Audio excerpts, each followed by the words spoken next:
If you grew up with a PlayStation console, you're probably familiar with great games like Uncharted, Jak and Daxter, Ratchet & Clank, as well as this piece of shit excuse of a game. Should someone ask you what your favorite PlayStation exclusive title is, you'd probably mention one of the previously listed games.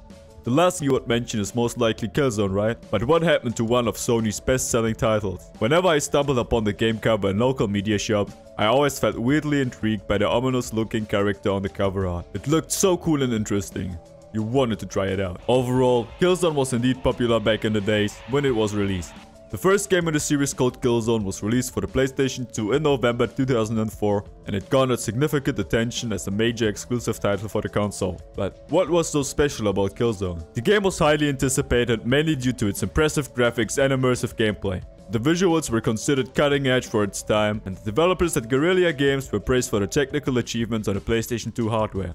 Killzone's popularity grew further with its release, and it received generally positive reviews from critics and players alike. The game's engaging single-player campaign and the intense multiplayer mode were especially well received, making it a memorable experience for any gamers. As the series continued, subsequent installments like Killzone 2 and 3 on the PlayStation 3 also enjoyed popularity. These games pushed the boundaries of graphics and gameplay on their respective platforms and contributed to the franchise's reputation as a flagship first-person shooter series on the PlayStation console. Besides the impressive graphics and visuals, strong storytelling and world building made it an instant hit. The Killzone series developed a rich sci-fi universe with an intriguing storyline and well-defined factions. The conflict between the Helghast and the ISA provided a compelling backdrop for the games. Players were drawn into the narrative, and the compelling characters and political intrigue added depth to the overall experience. Paired with highly detailed environments, realistic character models, and cinematic effects, it created an immersive and visually stunning experience for players. The continuity between the games allowed players to become invested in the world of Killzone, anticipating each new installment to see how the story would unfold. Story and graphics only take a game so far. Engaging gameplay and intense action in the Killzone game offered a mix of fast-paced intense action and tactical gameplay elements. The series was known for its challenging AI enemies, varied weapons, and strategic level design that encouraged players to think and adapt their approach. The multiplayer modes in the games were also popular, providing competitive and cooperative experiences that kept players engaged for hours. These factors combined with effective marketing and the popularity of the PlayStation consoles helped Killzone establish itself as a noteworthy and enduring first-person shooter franchise, resonating with both hardcore gamers and fans of the genre. But where are they now?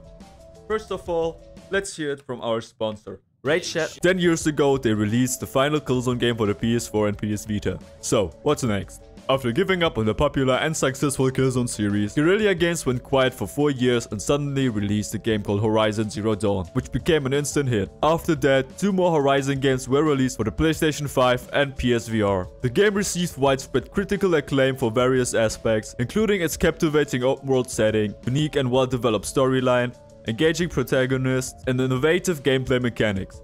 The blend of action, exploration, and role-playing elements, along with the intriguing narrative set in a post-apocalyptic world filled with robotic creatures, captured the attention of players and critics.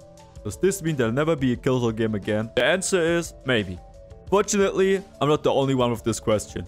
Based on those sources, there are mixed messages regarding the future of the Killzone series. One article from 2022 mentions rumors that the new Killzone game is in development. These rumors suggest that the title will be developed specifically for the PlayStation VR 2. The State of Play broadcast, which aired on June 2nd, 2022, was expected to provide more information, but it's unclear whether the rumors were confirmed during the event. Other articles discuss the lack of Killzone revival and suggest that the series appears to be dead. It mentions that Guerrilla Games, the developers of Killzone, is focusing on a new IP and the Horizon franchise instead. A recent Guerrilla Games leak revealed that the developer's next game will be a shooter with an esports focus, but it will not be set in the Killzone universe, implying that the continuation is out of questions for now and that the remastered collection is more likely to happen but still very far-fetched. Just like it's very far-fetched that I'll reach 10k subscribers this year, so please help me defy these odds. Subscribe. Does this mean there'll never be a new Killzone game? It's worth noting that the gaming industry is constantly evolving and developers may choose to revive or continue established franchises at any time. New announcements and developments could have occurred behind closed doors already and could be officially announced at any time.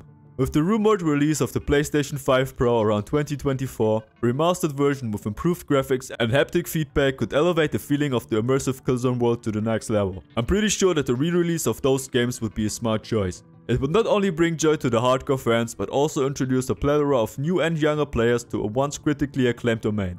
Until then, we can only wait for an announcement and replay those cherished games we used to enjoy. Thanks for watching the video. If you found it interesting, I would greatly appreciate your support. If you're into gaming, please consider subscribing because I put out a new video every single week.